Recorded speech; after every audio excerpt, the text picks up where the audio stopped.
Kinumpirma ni National Police Commission Vice Chairperson and Executive Officer Commissioner Rafael Calinisan na ililipat ang kusodiya ni Norman Mangusin aka Francis Leo Marcos sa Parañaque City Jail ng BJMP mula sa custodial facility ng CIDG sa Campo Crame. Ito ay matapos maglabas ng commitment order ang Parañaque RTC laban kay Mangusin makaraang bigo itong makapagpiyansa ng 120,000 pesos para sa kanyang kasong unjust vexation. Sabi ni Calinisan, agad ipatutupad ang naturang order ng korte sa oras na matanggap na ito ng CIDG at maisailalim sa kaukulang medical at documentation si Mangusin. Sa panig naman ng BJMP, sinabi rin tagapagsekretary na si Jail Superintendent J. Rex Bustinera na naghahanda na sila sa pagdating ni Mangusin at posibleng makasama nito ang 20 PDL sa isang selda. Matatandaang ang Parañaque City Jail ang isa sa mga pinakalumang piitan ng BJMP na may lamang higit 1,000 bilanggo at may congestion rate na 800%.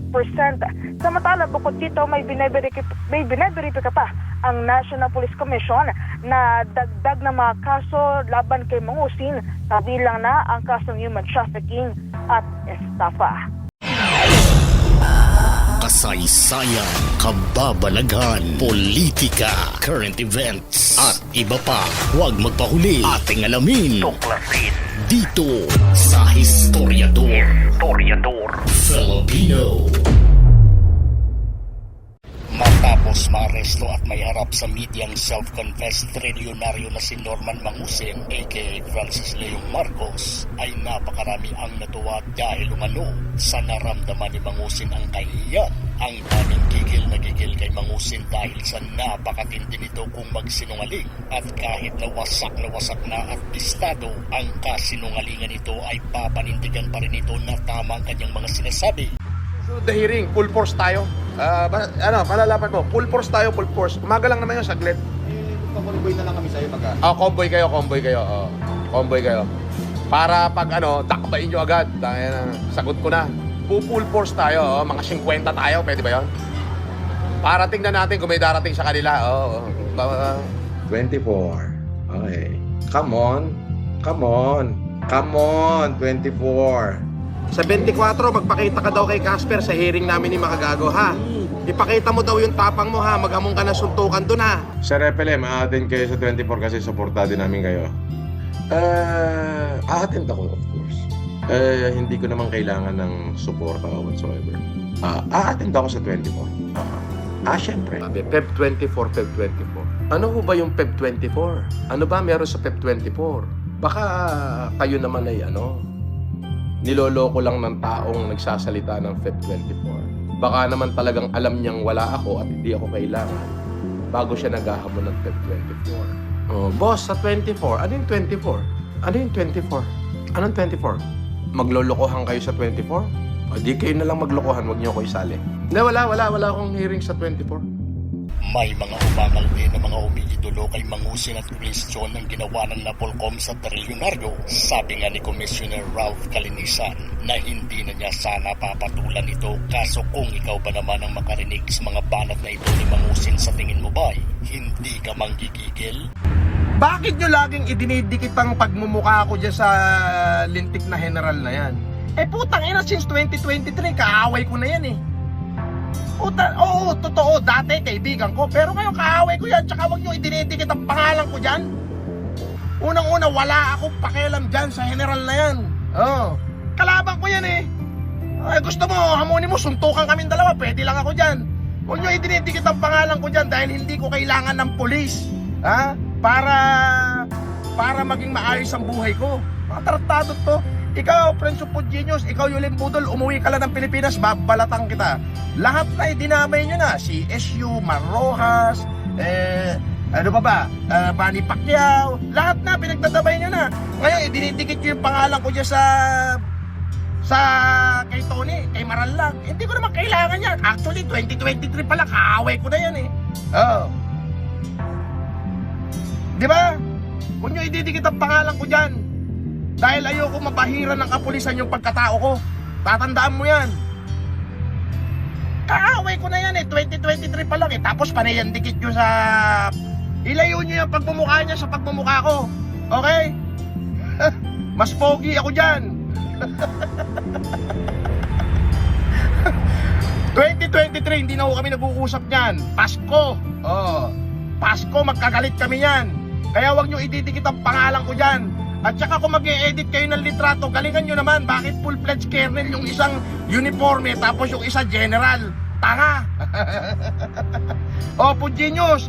Magsumbong ka kay Maranlat. Pagbuhulin ko pa kayong dalawa. Hindi nasisikat yan.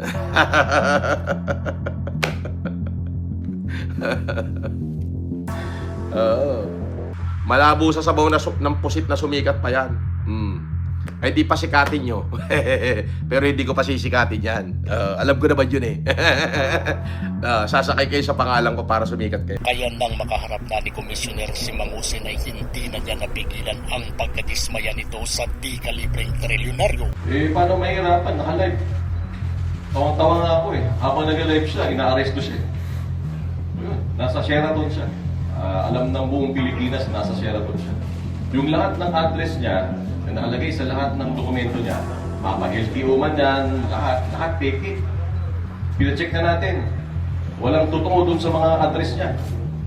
Hindi naman siya nakatira sa Green Meadows. Walang katotohanan. His life is a lie. So we will put a stop to it. This is terrible. Totoo lang. He's making a mockery of the Philippines. So, kung ang tanong, ba't tayo pinag-aaksaya ng oras to? Ang dami na nabiktima nito. Ito yung simbolo ng kawalangian sa Pilipinas. Hinto na natin to. Tapos na yung circus. Finish na. Oo, hindi pa tapos. Hindi pa tapos. Wala pa tayo sa uniforme. Wala pa tayo dito sa mga passport niya. Wala pa tayo dun sa birth certificate niya. Wala pa tayo kay Lahanilaw. Kung nakikinig si Asik Lahanilaw sa atin, to, pre, pagkakataon mo na. Sa mga kaibigan natin, tawa ako eh. Sa mga kaibigan natin sa NBI, sasampalin daw kayo nito. Baka gusto niyong kasuhan. Sa lahat ng OFW na niloko nito, ang dami, punong-puno na yung cellphone ko sa mensahe. Nandito na ako si Mangusin. Kasuhan niyo na ako. Meron siyang, di ko na masabi ko, i-clip niya lang. Meron siyang pinaparatingan na sinasabi niya, letter K daw yung isang taong gobyerno. At letter S daw yung isang taong gobyerno. Obviously, ako yung pinatutukulan niya. Sige, sabihin mo sa mukha ko. Sabihin mo sa mukha ko ngayon. Kaya mo sabihin? Ano pangalan ko? Pwede mo masabi. Di ba? Ito ang simbolo ng kawalangian sa Pilipinas.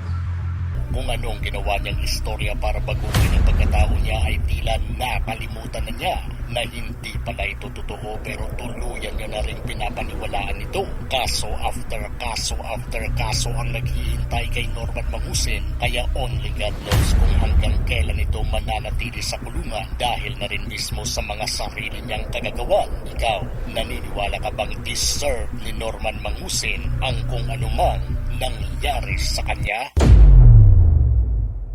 Ito ang simbolo ng kawalangian sa Pilipinas. Kung gusto nyo ng mga ganitong klaseng videos, panoorin, pindutin ang notification bell, mag-subscribe at i-share sa mga kaibigan. Maraming salamat po hanggang sa susunod dito sa Historiador Filipino.